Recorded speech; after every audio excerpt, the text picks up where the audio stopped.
thus stands out as one of the most evil persons in recent history. We must now explain whence this evil comes and how it is possible that such a person could enjoy a public reputation as a scientist.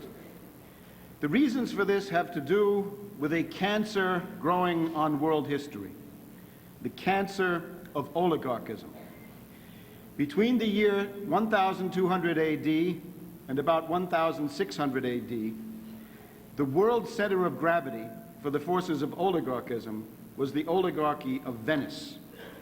Towards the end of that time, the Venetian oligarchy decided, for various reasons, to transfer its families, fortunes, and characteristic outlook to a new base of operations, which turned out to be the British Isles. The old program of a worldwide Roman Empire with its capital in Venice was replaced by the new program of a worldwide Roman Empire with its capital in London, what eventually came to be known as the British Empire.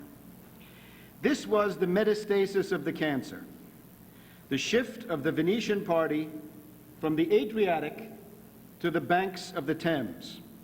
And this has been the main project of the world oligarchy in the past 5 centuries.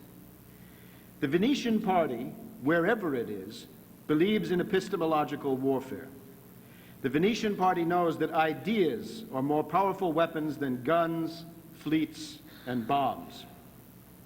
In order to secure acceptance for their imperial ideas, the Venetian party seeks to control the way people think. If you can control the way that people think, say the Venetians, you can control their reactions to events, no matter what those events might be. It is therefore vital to the Venetians to control philosophy and especially science, the area where human powers of hypothesis and creative reason become a force for improvements in the order of nature.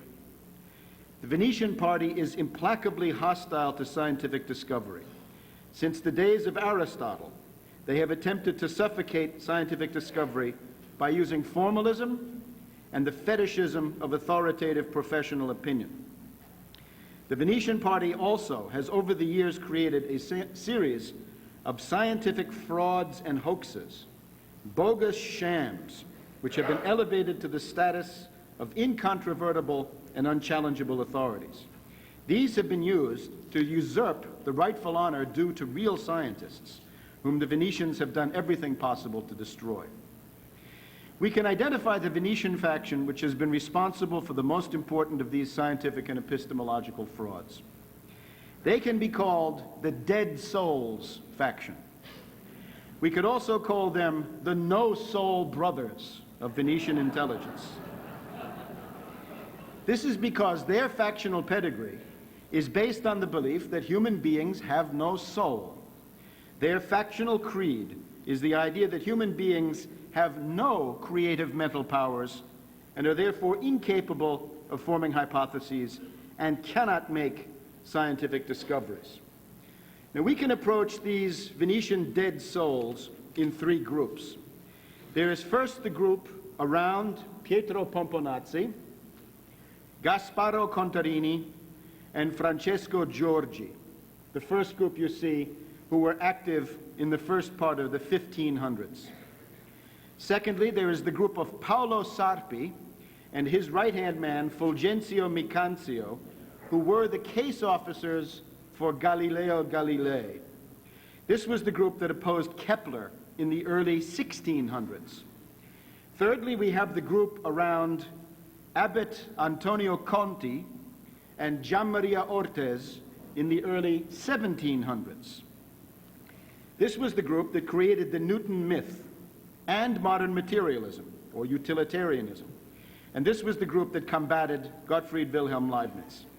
These 3 groups of Venetian game masters are responsible for a great deal of the obscurantism and garbage that weighs like a nightmare on the brain of humanity today. They are the founders of modern atheism, modern materialism, and are considered by communists to be the predecessors of dialectical materialism. Now, the leading figure in the first group in the early 1500s was Gasparo Contarini.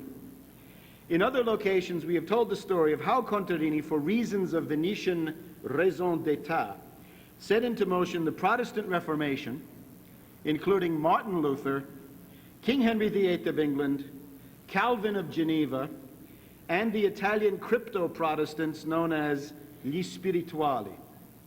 At the same time, Contarini was a cardinal of the Roman Catholic Church who masterminded the early phases of the Catholic Counter-Reformation. Contarini was, in particular, the personal protector of Ignatius of Loyola and played a decisive role in establishing the Jesuit order. Contarini also convoked the Council of Trent on an Aristotelian platform. Now, it is with Contarini's teacher, Pomponazzi, that we see the explicit factional pedigree of the Dead Souls faction. Pomponazzi started from Aristotle, as the Venetian party always does. Aristotle said that there is no thought which is not mixed with sense impressions, phantasma. This meant that there is no part of our mental life which is not somehow contaminated by matter. For Pomponazzi, this proved that the soul does not exist, since it has no immaterial substance. Contarini warned Pomponazzi not to take this matter any further, but he also remarked that the only time the existence of the soul is really certain is when the person is already dead. For Contarini, as a practical matter, there is no empirical human soul that you can be aware of while you're still alive. Now, Francesco Zorzi was the envoy of this group to Henry VIII, to whom he became the resident sex advisor. Zorzi illustrates the typical profile of a Venetian intelligence operative in the early 1500s.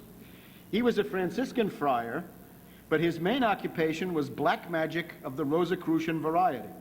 He was a conjurer, a necromancer, an apparitionist. If you think of Christopher Marlowe's Dr. Faustus conjuring up the devil, you have the portrait of Zorzi. Now, this is not a good model for the science nerds of any age. As the 1500s turns into the 1600s, this profile began to present serious drawbacks and limitations. Until about 1600, the posture of the Venetian party towards science was one of more or less open hostility, favoring black magic. But in the early 1600s, the group around Sarpi succeeded in changing their public profile from being the enemies of science to being the embodiment of the most advanced and sophisticated science. For several centuries after this, the Venetians would work inside the scientific community to take it over. They would claim to represent the highest expression of scientific values. In this way, they could institutionalize the dead hand of formalism, the fetishism of authority, and irrationalism, so as to stifle the process of discovery. The chief of Venetian intelligence in this period, who made this possible, was Paolo Sarpi. Sarpi and his friend Fulgencio Micanzio were Servite monks. Sarpi was part of an important Venetian salon of the day, the Ridotto Morosini, which met for discussions in the palace of the Morosini family on the Grand Canal. The Morosini were the direct ideological heirs of Contarini. The Morosini salon centered on a discussion of science, and it became a nucleus for the youthful faction of the Venetian oligarchy, the so-called Giovani, who became powerful especially after 1582. The Giovani favored a policy of cooperation with Holland, England, and France in conflicts against the Austrian and Spanish Habsburgs and against the papacy. There was another faction called I Vecchi, the Oldies, which serviced the Venetian network on the Spanish and papal side, and these, of course, were quite extensive. Now, we have told in other locations how Sarpi organized and unleashed the 30 Years' War in Central Europe, using agents like Max von Thurn und Taxis, Christian von Anhalt, Christoph von Dohna, the Elector Palatine Frederick, the so-called Winter King. In this sense, Paolo Sarpi personally exterminated about 1/3 of the entire population of Europe and about 1/2 of the population of Germany and surrounding areas. Sarpi also caused the assassination of King Henry IV of France, when Henry opposed Sarpi's designs and exposed him as an atheist. Paolo Sarpi, as we can see, is a worthy predecessor for Bertrand Russell. Now, Sarpi in his own time was most proud of his reputation as a mathematician. One contemporary wrote of him, "I can say about him without any exaggeration whatsoever that no one in Europe excels him in his knowledge of the mathematical sciences." Who thought that? That is the view of Sarpi held by Galileo Galilei. Sarpi had companions in the Ridotto Morosini during the 1590s. There was the influential mystic Giordano Bruno. Starting in 1592, there was also a professor of mathematics who taught at the nearby University of Padova between 1592 and 1610. This was Galileo Galilei, originally a Florentine. Galileo was a paid agent of Sarpi and of Sarpi's right-hand man, Micanzio. There is a correspondence on scientific subjects between Sarpi and Galileo. It centers on magnetism, because this was Sarpi's favorite science, because he thought it looked most occult. Galileo proposed some of his first ideas on falling bodies to Sarpi, who enthused that Galileo had been born to solve the question of motion. Now, Galileo's fame was procured when he used a small telescope to observe the moons of Jupiter, the rings of Saturn, the phases of Venus, and so forth. Galileo reported these sightings in his essay, The Starry Messenger, which instantly made him the premier scientist in Europe, and thus a very important agent of influence for the Venetian party. Now, the entire telescope operation had been devised and carried out by Paolo Sarpi. The first telescope had been built by Leonardo da Vinci about 100 years before Galileo. Susan Welsh has called attention to the research of Domenico Argentieri on Leonardo's optical manuscripts. And these demonstrate that Leonardo had a telescope with a convex lens at one end and a concave lens at the other end. Its magnifying power was rather weak, but it was a telescope. There are then reports of telescopes being made in Italy in the late 1500s, and by 1608 there were many telescopes turning up in Holland. Galileo says that he was encouraged by reports of these telescopes to build his own telescope in 1609, says Galileo. Sarpi's version of these events is more revealing. He wrote in March of 1610 that a telescope had been found in Holland 2 years before, therefore in the spring of 1608. Sarpi wrote, "Once this was found, our mathematician here in Padua and some of our other people who are not ignorant of these arts began to use the telescope on celestial bodies, adjusting it and refining it for that purpose." Notice, Galileo and some of our other people. It would also appear that the observations were made not from Padua, but from Paolo Sarpi's Servite monastery in Venice. Sarpi wrote about Galileo as our mathematician, saying that he had frequently discussed these questions with Galileo and didn't need to read what Galileo wrote about them later. In 1611, there was a Polish visitor to Venice by the name of Rey, who wrote that Galileo had not been the inventor of the telescope, but that the advisor, author, and director of the telescope project had been Father Paolo Sarpi, who is considered the greatest mathematician here. Now, in 1597, Johannes Kepler had sent a copy of his new book, Mysterium Cosmographicum, to Galileo.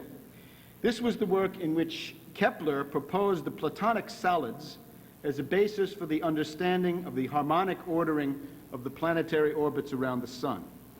Galileo thereupon sent a letter to Kepler claiming that he too was a follower of the Copernican or heliocentric view, but that he had not dared to come forward with this view because of fear, and he preferred to sit on the whole business because of the climate of opinion. Kepler had written back urging Galileo to be confident and go forward with the struggle for truth. He offered to find publishers in Germany if the Italian climate were too oppressive. Galileo did not do this, and he refused to comment in detail on Kepler's book. According to Kepler's biographer Caspar, in the following years, Galileo plagiarized Kepler by using material from Kepler in his lectures without giving Kepler any credit. Now, Kepler and Galileo were in frequent contact for over 30 years. Kepler commented with benevolent interest but with subtle polemics about Galileo's published work.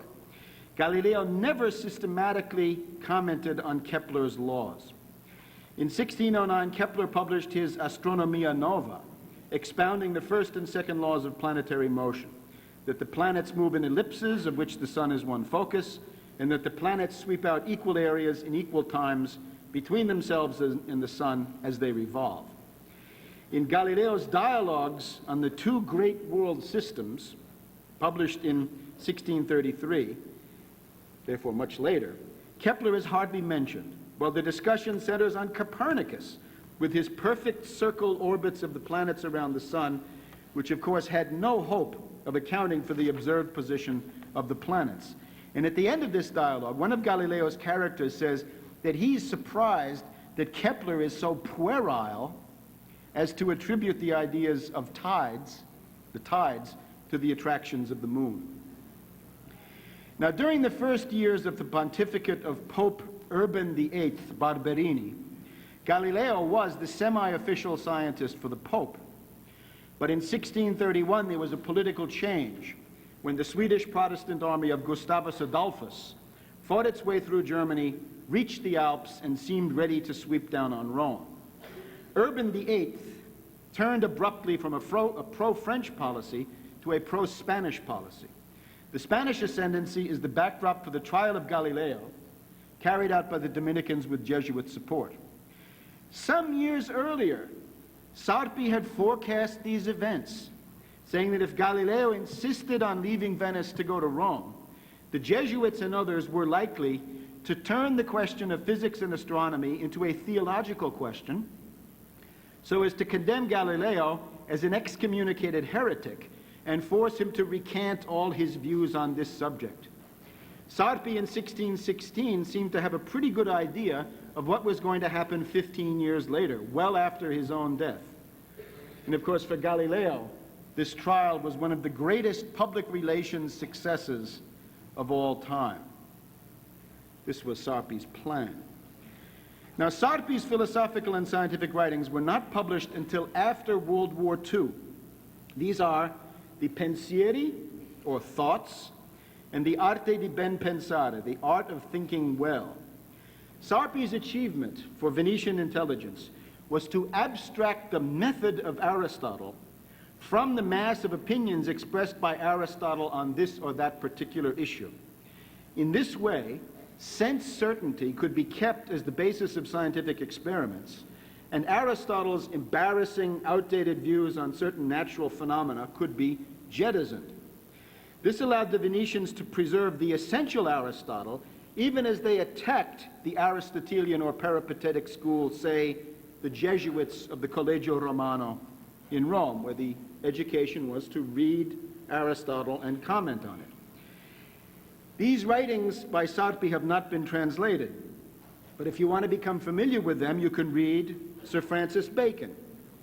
The Bacon-Hobbes ménage was in close touch with Sarpi and Micancio. Another way to read about Sarpi is to read Locke. The problem is that Locke takes about 1,000 pages to write what Sarpi put down in about 30. Okay. In this art of thinking well, Sarpi starts, of course, from sense perception and sense certainty. He says that the impression made on our sensory apparatus by outside objects has got to be distinguished from those outside objects. And he points especially to tastes, odors, sounds, which he thinks are a matter of our nervous system, not existing in outside reality.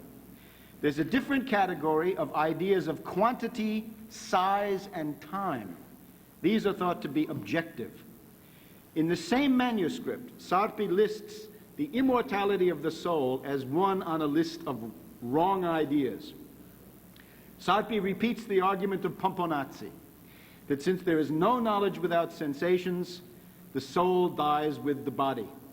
So again, we have the trademark of the Venetian dead souls faction. Now, Galileo's epistemology comes straight from Sarpi. We can see this best in Galileo's 1623 essay, Il Saggiatore, the assayer, as it's translated. For Galileo, colors, tastes, sounds, and smells are mere words. They exist only for our bodies. And here Galileo makes the famous comparison of these to tickling. If you brush a feather over the soles of the feet or the armpits of a marble statue, you will not produce a tickle. But if you do this to a human being, you will cause that tickling sensation. So Galileo says that that is what these sense impressions do to us. They create something that's not out there, but it's in us, the tickle. Hoochie. So Galileo says, it's time to get rid of ears, tongues, and noses, odors, shapes, and sounds, and go for shapes, numbers, and motions, objective, mathematical. And from this he proceeds quickly to a very reductionist theory of atoms, in which he explains that heat is the effect of fiery minims, or igneous atoms. The important thing is that Galileo's epistemology is identical with that of Sarpi. It is taken from Sarpi. And this is what Galileo means when he says, put aside Aristotle and read the truth in the book of nature, where it's written in mathematical characters. Now, Sarpi died in 1623. At that point, Galileo's case officer became the Servite monk Fulgencio Micanzio. After Galileo had been condemned by the Inquisition, Micanzio reminded Galileo of the assignment that he had received from Sarpi 20 years earlier, to write a treatise on motion. And, by the way, added Micanzio, I have 258 pounds here for you. You can see this in the letters. Later, Micanzio would procure Galileo a state pension of 60 scudi per year from the coffers of the serene, most serene Venetian Republic, who don't give away money very easily. Galileo responded to Micanzio's orders with the 1638 Discourses on two new sciences, mechanics and motion. Now, how could Galileo be published? He'd been condemned by the Inquisition. He could not be published anywhere where the papal authority was strong. So Micanzio arranged for Galileo's books to be printed by the Dutch Elsevier Press in Leiden, Holland. In 1634, Micanzio wrote to Galileo that he had been talking to an expert in science and philosophy. These were called virtuosi, virtuosos in the parlance of the day. And the virtuoso had said, well, Galileo has a lot of ability, but everything that he writes about is not new. It's already in Kepler. Indeed, Galileo wrote back that the correct answer to this is that although Galileo and Kepler may sometimes seem to agree about certain astronomical phenomena, my way of philosophizing, says Galileo, is so different from his. Now, in letters written in 1640, Galileo threw further light on his own scientific method. This was after he was condemned, but I think this is still sincere. Galileo complained that he had been misunderstood. Against all the reason in the world, I am accused of impugning peripatetic doctrine, Aristotelian philosophy, whereas I profess and am certain of observing more religiously the peripatetic, or to put it better, Aristotelian teachings than many others.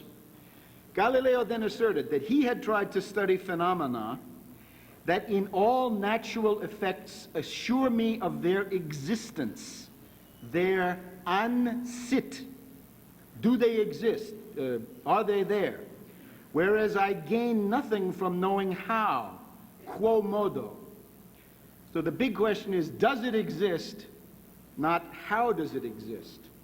And what Galileo is trying to express here, I think, is the same thing that Newton meant with his infamous hypotheses non fingo, I do not fabricate hypotheses. Which brings us to Newton. The next phase of the corruption of science by Venice depends on a rather obscure Cambridge don by the name of Isaac Newton. For the oligarchy, Newton and Galileo are the only two contenders for the honor of being the most influential thinker for their faction since Aristotle himself. These are the two. The British oligarchy praises Newton as the founder of modern science. But at the same time, they have been unable to keep secret the fact that Newton was a raving irrationalist, a cultist kook. Among the oligarchs, it was the British economist Lord John Maynard Keynes, a fellow Cambridge graduate, who first began to open the black box of Newton's real character. Was Newton the first and greatest of the modern scientists, the practitioner of cold and untinctured reason? No, said Keynes. Newton was not the first of the age of reason. He was the last of the magicians, the last of the Babylonians and Sumerians, the last wonderful child to whom the Magi could do sincere homage. Keynes based his views on the contents of a box.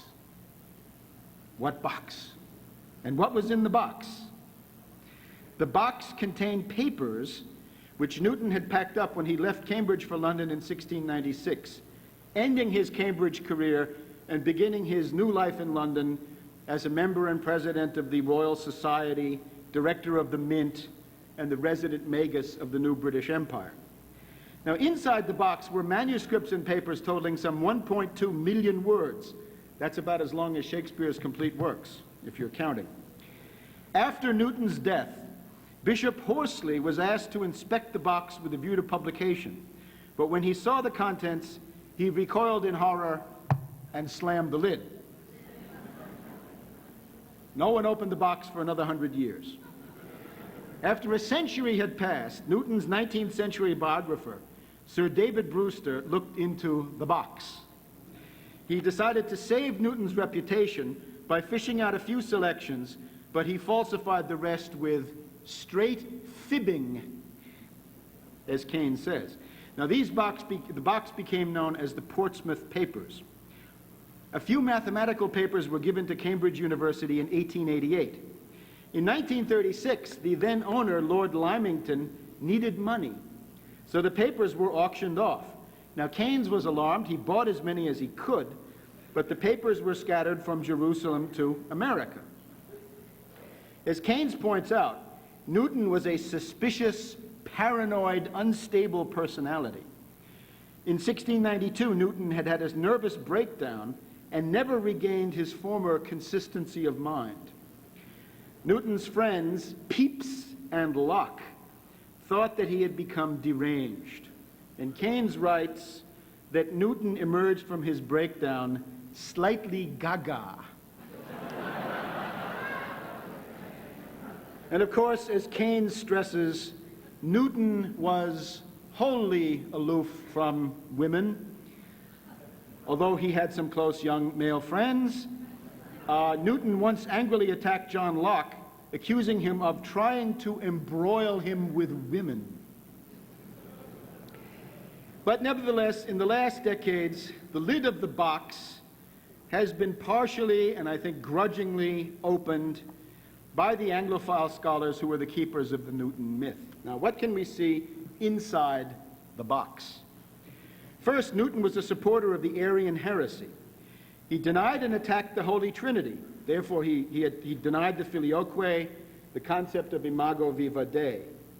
Keynes thought that Newton was a Judaic monotheist of the school of Maimonides, which I guess suggests that he was a Kabbalist. For Newton, to worship Christ as God was idolatry and a mortal sin. Now, even in the Church of England, you had to keep these views secret or face ostracism. Now, Newton's real interest was not mathematics or astronomy, neither one. It was alchemy. His laboratory at Trinity College, Cambridge, was fitted out for alchemy. Here his friends said, the fires never went out during 6 weeks of the spring and 6 weeks of the autumn.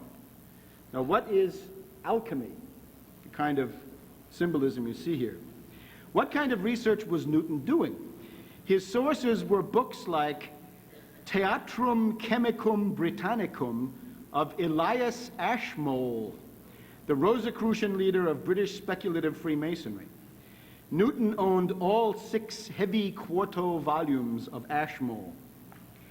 Now, the goal of the alchemists was the quest for the mythical philosopher's stone, which would permit the alchemist to transmute lead and other base metals into gold.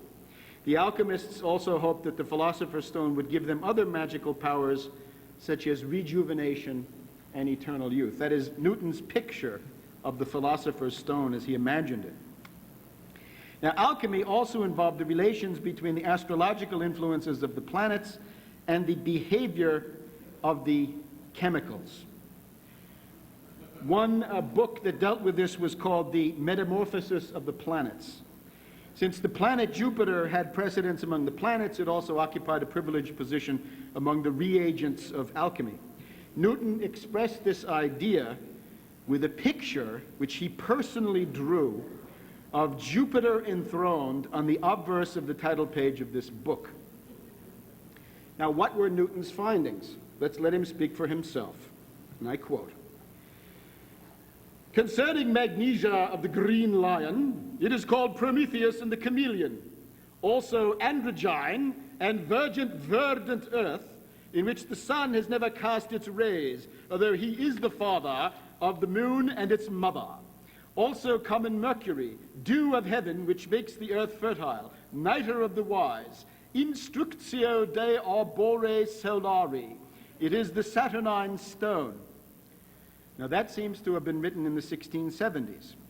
In the 1690s, Newton added, "Now this green earth is the green ladies of B. Valentine, the beautiful green Venus, and the green venereal element, emerald, and green earth of Snyder's, with which he fed his lunary Mercury, and by virtue of which Diana was to bring forth children, and out of which, saith Ripley, the blood of the green lion is drawn in the beginning of the work." Well, during the 1680s, Newton, in the middle of this, he composed a series of aphorisms of alchemy, the 6th of which goes as follows. "The young newborn king is nourished in a bigger heat with milk drawn by distillation from the putrefied matter of the second work. With this milk he must be imbibed 7 times to putrefy him sufficiently, and then decocted to the white and red, and in passing to the red he must be imbibed with a little red oil to fortify the solidary nature and make the red stone more flexible." And so it goes for more than 1,000,000 words. Written during the period of 20 years when he was supposedly writing Principia Mathematica.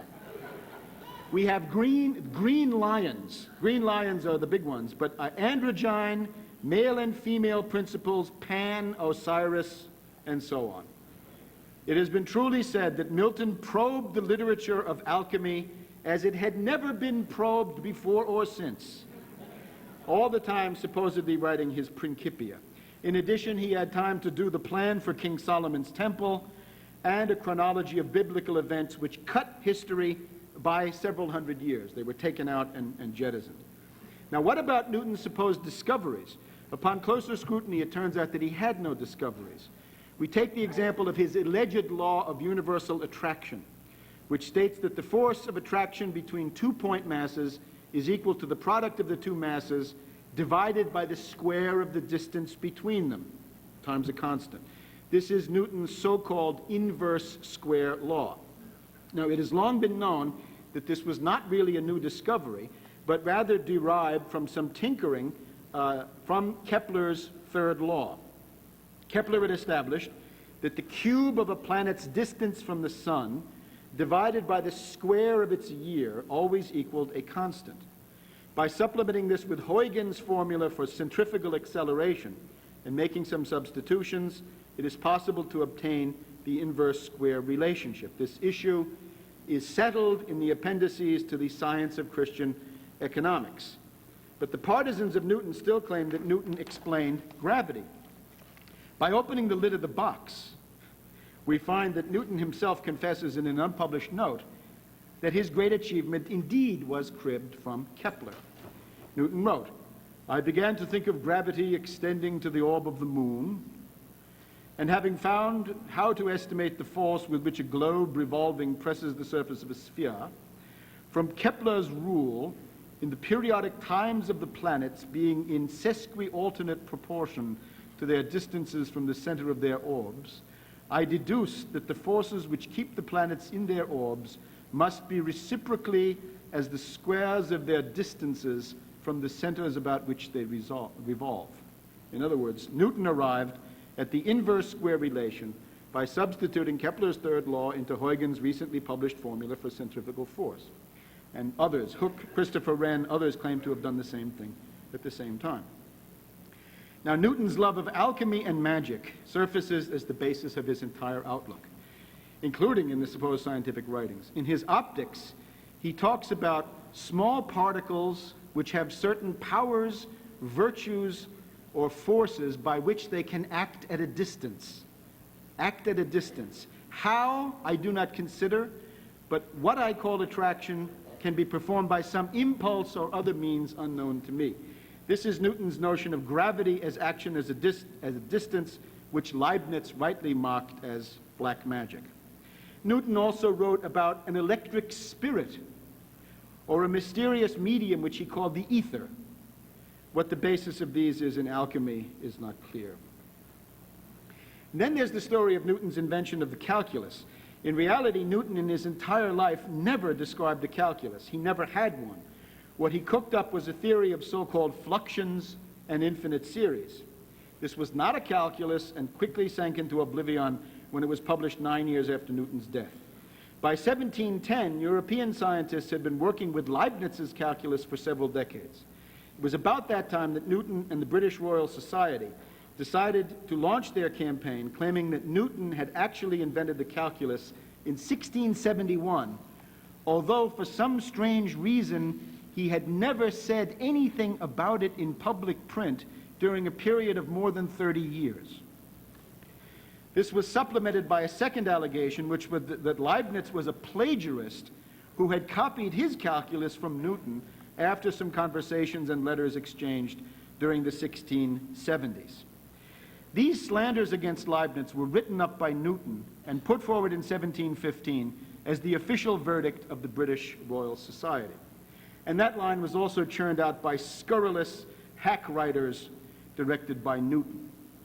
But scientists in continental Europe, and especially the decisive French Academy of Sciences, were not at all convinced by Newton's case. At this point, Newton's reputation on the continent of Europe was at best modest and certainly not exalted. There was even resistance against Newton in England, with a hard core of 20 to 25% of anti-Newton feeling within the Royal Society itself. How then did the current myth of Newton as a scientist originate? The apotheosis of Newton was arranged by Antonio Conti of Venice, the center of our third grouping of the Dead Souls faction. In order to create the myth of Newton as the great modern scientist, Conti was obliged to do what might well have been considered impossible at the time, to create a pro-British party in France. Conti succeeded, and Conti stands as the founder of the Enlightenment that Conor Cruise O'Brien likes so much. The Enlightenment is otherwise understood as the network of the French Anglophiles. Any Frenchman who was degraded enough to become an Anglophile would also be degraded enough to become a Newtonian, and vice versa. The British had no network in Paris that could make this happen, but the Venetians did, thanks most recently to the work of such figures as Montaigne and Pierre Bayle. What the British never could have done, the Venetians accomplished for the greater glory of the Anglo-Venetian party. Now, Antonio Conti was born in Padova in 1677. He was a patrician. He was a member of the Venetian nobility. He was also a defrocked priest who had joined the Oratorian order, but then left it to pursue literary and scientific interests, including Galileo and Descartes. Now, Conti was an abbé. He had minor religious orders, but of course, that didn't mean a whole lot because Casanova was also an abbé. In 1713, Conti arrived in Paris. This was at the time of the Peace of Utrecht, the end of the very long and bitter War of the Spanish Succession, in which the British, the Dutch, and their allies had invaded and defeated and weakened the France of Colbert and Louis XIV. Louis XIV was about to die, and after which the throne would go to a regent of the House of Orléans. Now in Paris, Conti built up a network centering on the philosopher Malebranche. He also worked with a man called Fontenelle, who was the permanent secretary of the French Academy of Sciences. That was still the premier research center in Europe. Now Conti saw immediately that Fontenelle was a follower of Giordano Bruno, of Ridotto Morosini. So they worked together. Conti became a celebrity in Paris, but he soon announced that he was growing tired of Descartes, the then dominant figure on the French intellectual scene. Conti began telling the Paris Salon that he was turning more and more to Newton and to Leibniz. He began to call attention to the fact that there was this polemic between Newton and Leibniz. What a shame that these two eminent scientists were fighting each other. Perhaps the two outlooks could be reconciled. This would require a tactful mediator, an experienced man of the world. Since the English and the German scientists were at war, who better than an Italian, a Venetian, to come forward as the mediator? Perhaps such a subtle Venetian could also find a way to settle this nasty dispute about the calculus and propose a compromise platform for physics. Now, a solar eclipse was in the offing, and Conti organized a group of French astronomers to go to London and observe it. Probably the London fog would help to see the eclipse. With Conti's help, these Frenchmen would be made into members of the Royal Society, and when they got back to France, they would become the first French Anglophiles of the 18th century French Enlightenment. Now, before he left for London, Conti, with classical Venetian duplicity, wrote a very friendly letter to Leibniz, introducing himself as a supporter of Leibniz's philosophy. Conti claimed that he was going to London to support Leibniz, and he would defend the Leibniz cause in London just as he had done in Paris. Now, by 1715, of course, Leibniz's political perspectives were very grim, since his patroness, Sophie of Hanover, had died in May of the previous year. Leibniz was not going to become Prime Minister of England because the new British king was Georg Ludwig of Hanover, King George I. When Conti got to London, he began to act as a diabolical agent provocateur. He turned on his magnetism, and he charmed Newton. Newton was impressed by his guest and began to let his hair down. Conti told Newton that he had been trained as a Cartesian. "I was myself, when young, a Cartesian," said the sage wistfully, and then added that Cartesian philosophy was nothing but a tissue of hypothesis. And of course, Newton didn't like hypothesis. Newton confessed that when he read his first science book, it was an astronomy book, but he couldn't understand it. He read a trigonometry book, couldn't understand that, picked up Descartes, and understood it very well. Now, with the ground thus prepared, Conti was soon a regular dinner guest at Newton's house, apparently 3 times a week on average. Conti also had extensive contacts with Edmund Halley and with Newton's local parish priest, an anti-Trinitarian called Samuel Clarke, and with other self-styled scientists. Conti also became friendly with Princess Caroline, the Princess of Wales, who had been an ally of Leibniz. Conti became very popular at the British court, and by November 1715, he was inducted by Newton as a member of the Royal Society. Now, Conti saw that Newton, as a kook, represented the ideal cult figure for a new obscurantist concoction of deductive, inductive, pseudo-mathematical formalism masquerading as science. Thanks to the Venetians, Italy had Galileo, France had Descartes, Now, Conti might have considered concocting a pseudo-scientific ideology for the British based openly on Descartes, but that clearly would not do, since Venice desired to use England above all as a tool to tear down France with endless wars. Venice needed an English Galileo, and Conti provided the intrigue and the public relations necessary to produce one, in a way not so different from Paolo Sarpi 1 century before. Conti received a letter from Leibniz repeating that Newton had never mastered the calculus and attacking Newton for his occult notion of gravitation, his insistence on atoms and the void in his inductive method. Whenever Conti got a letter from Leibniz, he would show it to Newton to stoke the fires of Newton's obsessive rage to destroy Leibniz.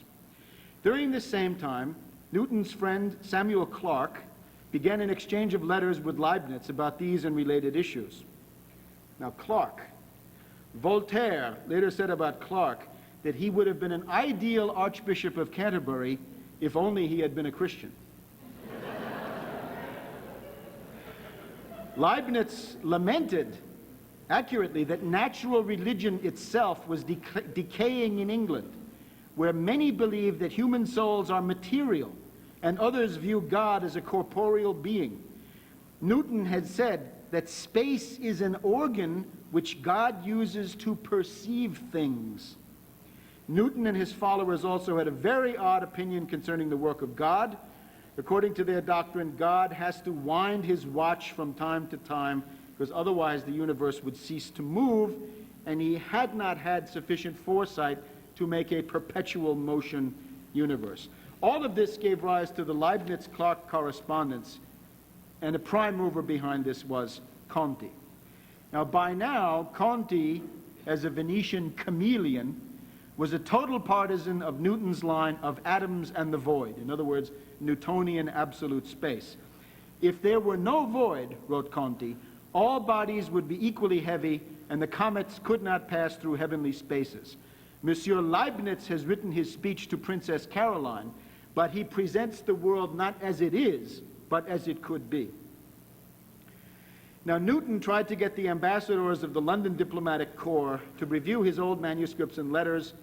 He hoped that they would endorse his findings and the Royal Society's findings that Leibniz had plagiarized his calculus. Leibniz had pointed out that the Royal Society had stacked the evidence. Conti used this matter to turn King George I more and more against Leibniz.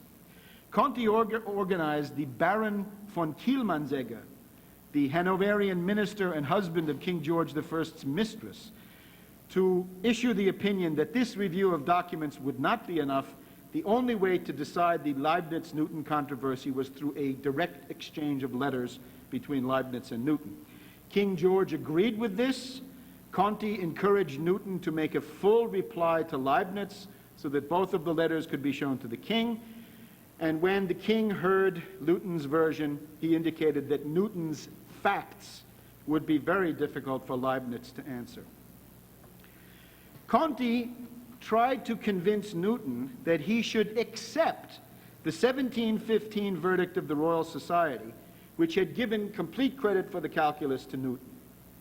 In return, Conti generously conceded that Leibniz's calculus was easier to use and more widely accepted. By now, Leibniz was well aware that he was dealing with an enemy operative, but Leibniz died on the 4th of November, 1716, just a few days before Conti arrived in Hanover to meet him. Newton apparently received word of the death of his great antagonist through a letter from Conti. Now, thanks to Conti's intervention as agent provocateur, Newton had received immense publicity. He had become a kind of succès de scandale. The direct exchange mandated by George I had suggested to some that Leibniz and Newton were on the same plane. There was an equivalence. But now Conti's most important work was just beginning. Leibniz was still held in very high regard in all of continental Europe. And of course, here the influence of France was immense. Conti and the Venetians wished to destroy both France and Leibniz. In the Leibniz-Newton contest, Conti had observed that while the English sided with Newton and the Germans with Leibniz, the French, the Italians, the Dutch, and the other continentals would be the decisive swing factor. And they still had great sympathy for Leibniz. And of course, the attitude which prevailed in France, the greatest European power, and culturally the most important in the 18th century, would be decisive. Conti now sought to deliver France plus Italy into the Newtonian camp. Now, Conti had been in London between 1715 and 1718. His mission to France lasted from 1718 through 1726. The result will be called the French Enlightenment, l'âge des Lumières. The first component activated by Conti for the new Newtonian party in France were his old friends, the school and followers of Malebranche, who had just died the year before. The Malebranchists were the first to accept Newton's optics, and they claimed to have duplicated Newton's experiments, something that no Frenchman had done up to that time. So Conti mobilized the Malebranche network. He also used his friendship with Fontenelle, the secretary of the French Academy of Sciences, to assure a kind of benevolent neutrality, at least, regarding Newton. Conti had other friends, including Réaumur, Fréret, Desmoulins. You can see some of these names on the map of the Paris Metro today. They were influential scientists. During the late teens and 20s in Paris, an important salon met at the Hôtel de Rohan, the residence of one of the greatest families of the French nobility. This family was aligned with Venice. The librarian at the Hôtel de Rohan was a certain Abbé Oliva, an Italian, and he presided over a Venetian-style salon, a conversazione, which was attended by Conti, his Parisian friends, and Italians. This was a circle of freethinkers, libertines, atheists, Satanists. In retrospect, the best known of the participants in this group was Charles-Louis de Secondat, Baron de la Brede et de Montesquieu, known as Montesquieu. Before Voltaire, before Rousseau, before the Encyclopedia, the first important figure of the French Enlightenment and the leading theoretician on political institutions was Montesquieu. Conti met Montesquieu at the Hôtel de Rohan and at another salon called Le Club de l'Entresol, very important. Later, when Conti had returned to Venice, Montesquieu came there to visit him and stayed in his house for a month. Montesquieu was an agent of Conti. Montesquieu's major work is The Spirit of the Laws, published in 1748. Now, this is a work of decidedly Venetian flavor. It talks about monarchies, republics, despotisms as the three forms of government. It talks about other political themes. Montesquieu took most of his ideas directly from Conti. Conti had written a profile on France called Historical and Political Discourse on the State of France between 1700 and 1730. In this treatise, Montesquieu points out that France has an independent judiciary, the so-called parliaments, which became the main focus for Anglo-Venetian destabilization going into the French Revolution. Montesquieu was the first important French writer to raise the theme of Anglophilia. He praised the allegedly constitutional monarchy of Britain as the ideal form of government. And with this, the pro-British bent of Conti's Enlightenment philosophe is established. The ground was being prepared for Newton. Now, one of Conti's other friends from the Hôtel de Rohan was a Jesuit called Tournemine, who was a high school teacher. And one of his high school teachers had been a young libertine by the name of François-Marie Arouet. And this young kid had been so stubborn and incorrigible and headstrong that the parents and teachers called him le volontaire, which means self-willed or misbehaved. And gradually, volontaire was shortened to Voltaire.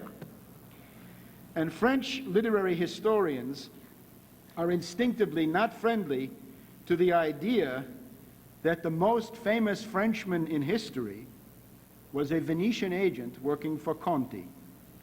But the proof is convincing. Voltaire knew Conti personally. He knew Conti's works. Conti is referred to a number of times in Voltaire's letters. In one letter, Voltaire admiringly writes an anecdote about Conti and Newton. And in this, Conti says to Newton, "You're about to get angry with me, but I don't care." Voltaire admired this very much. "I agree with Conti," says Voltaire, "that all geometry can ever give us are about 40 useful theorems. And beyond that, it's nothing more than a fascinating subject. Just don't let metaphysics creep in."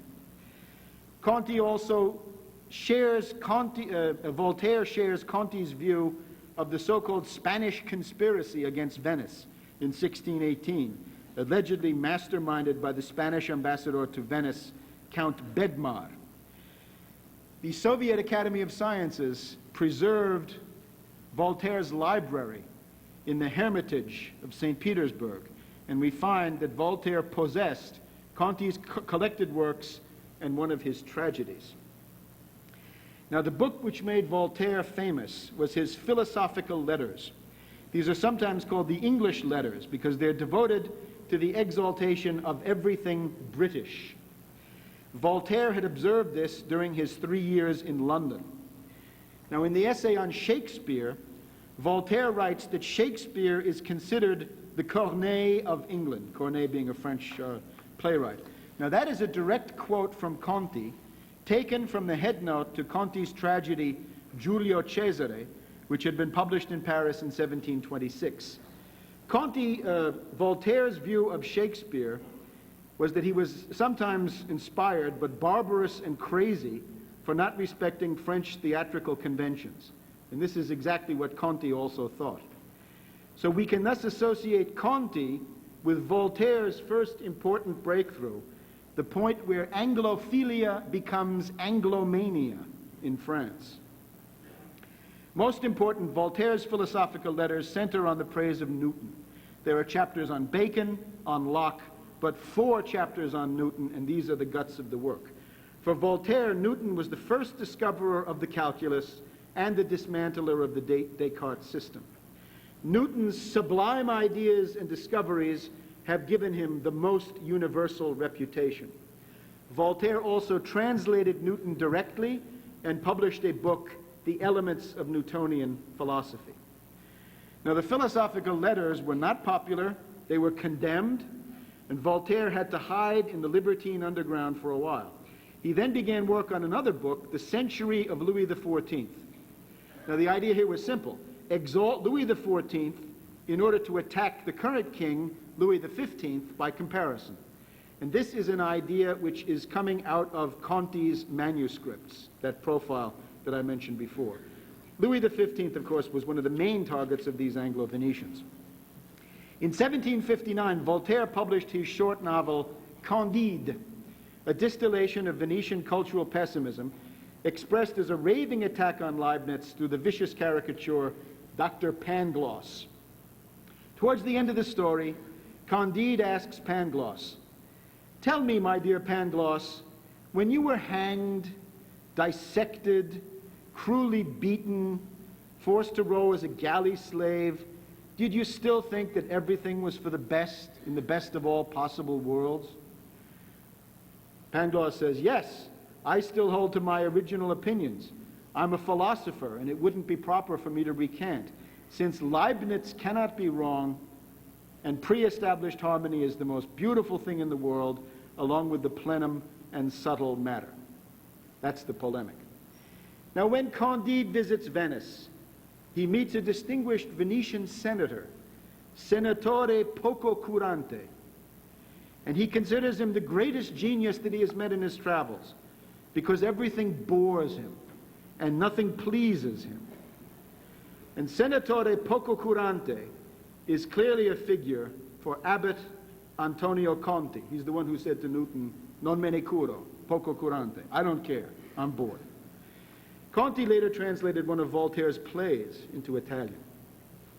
Now, Conti's influence does not end here. His discussion of the supremacy of the sense of touch among the senses comes back in the writings of the French Enlightenment philosopher Condillac. Echoes of Conti have been found in Jacques the Fatalist by Diderot. And then there is Buffon, who published Newton's book on fluxions in French. More research is simply likely to demonstrate that the ideas of the French Enlightenment come from the Venetian Conti. The creation of a pro-Newton, anti-Leibniz party of French Anglo-maniacs was the decisive contribution to the defeat of France in the mid-century World War, which we call the 7 Years' War, which gave Britain naval supremacy and world domination.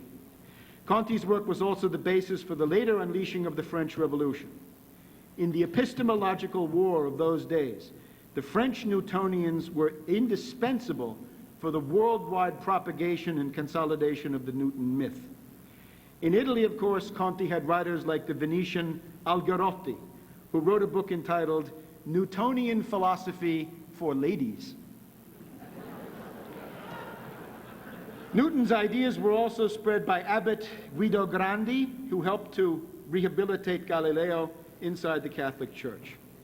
Only with the help of Venice could the senile cultist kook, Newton, attain worldwide respect.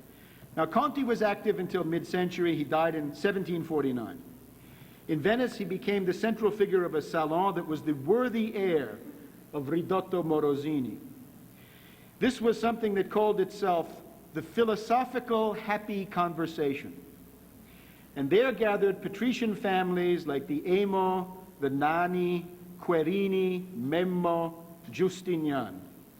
These again were libertines, freethinkers, Satanists, and so forth.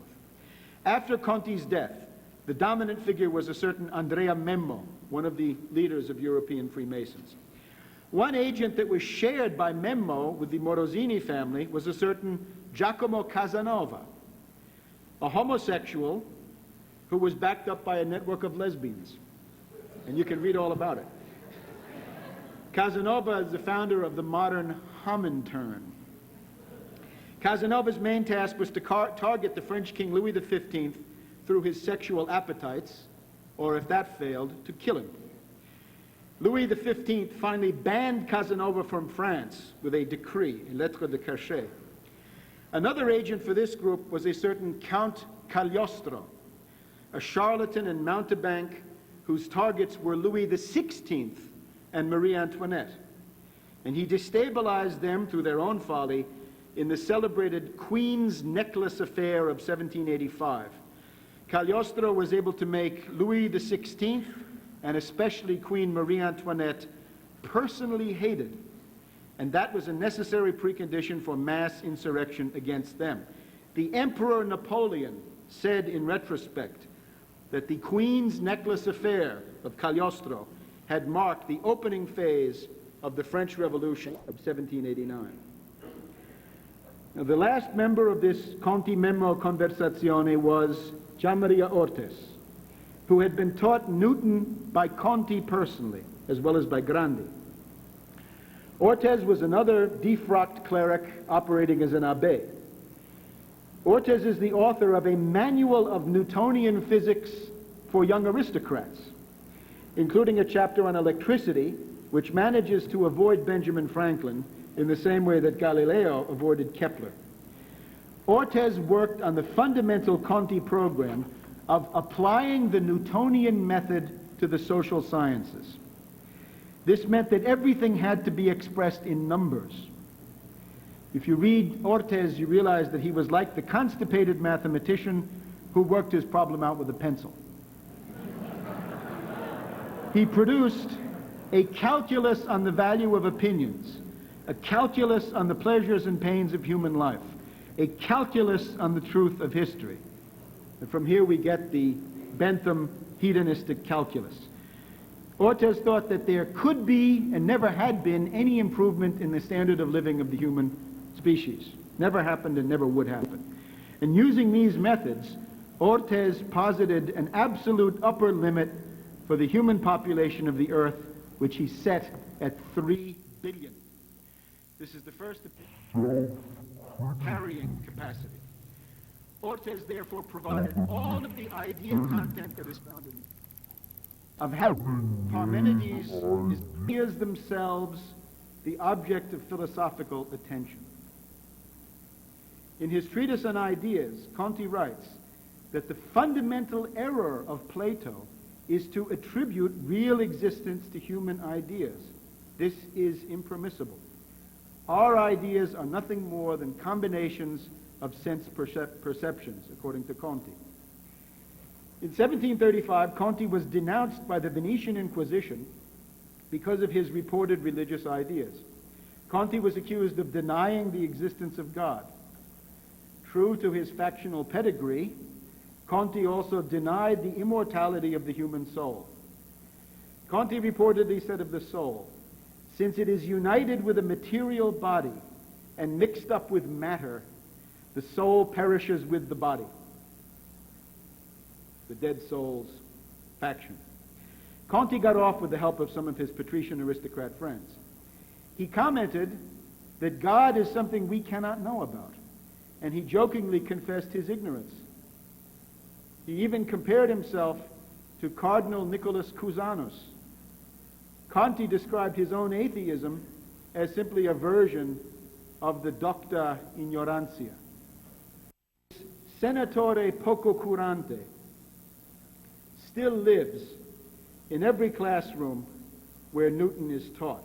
And surely it is time for an epistemological revolution to roll back the Venetian frauds of Galileo, of Newton, and of Bertrand Russell. Thank you.